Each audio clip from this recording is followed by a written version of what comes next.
Cursed spirits are born from the negative energy that humans unconsciously release. Cursed spirits are invisible to the majority of humanity. They exist to inflict suffering onto other humans. Cursed spirits are such a problem that Jujutsu sorcerers have dedicated their entire lives to battling against this invisible threat. The history of cursed spirits dates back to as early as the very first human emotion. Within modern day Japan, the threat of cursed spirits has intensified further. Every year there are thousands of unexplained deaths and disappearances, which can be linked back to cursed spirits. With the King of Curses, Sukuna, playing a pivotal role within the story, and with more and more powerful cursed spirits appearing. For anyone following Jujutsu Kaisen, it's very important to understand what these cursed spirits are. In this video, I plan to go over every single cursed spirit that has been revealed within Jujutsu Kaisen so far. Be sure to stick around until the very end of this video, as I'll also be covering why Sukuna may or may not be a cursed spirit, and I'll also be talking about Master Tengen. So without further delay, join me as we detail everything that there is to know about cursed spirits within Jujutsu Kaisen.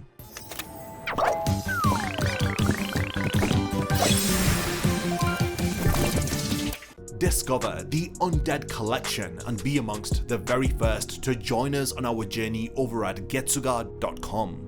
Before going over each of the cursed spirits, let's dive into how a cursed spirit is created. Cursed spirits are born from an accumulation of cursed energy. Cursed energy is created by humans who harbor negative emotions. These emotions come together in order to create cursed energy. Over time, this cursed energy builds up and gathers within a specific location. Take, for example, a school where multiple students over generations will feel negative emotions for a whole host of reasons, like they're being bullied, or they're just feeling a lot of pressure while in school. So locations like schools, hospitals, train stations, areas which are heavily populated by humans are subject to a lot of cursed energy gathering at these locations. These places quickly become hotspots for the creation of cursed spirits. Cursed spirits are usually born from the collective fear or hatred of humanity. Imagine a folklore tale from your childhood, like the one where you look in the mirror at 12 AM and say Bloody Mary 3 times. These folklore tales or stories about monsters are given energy when humans are collectively fearful of them. So while most of these stories may be entirely fictional, because so many humans have started to fear the folklore tale, the cursed energy associated with these stories can build up and thus generate a powerful cursed spirit who is born as a direct result of these stories or tales. One such example is Mahito, who was born from the hate and fear that humans have for one another. This in some way has influenced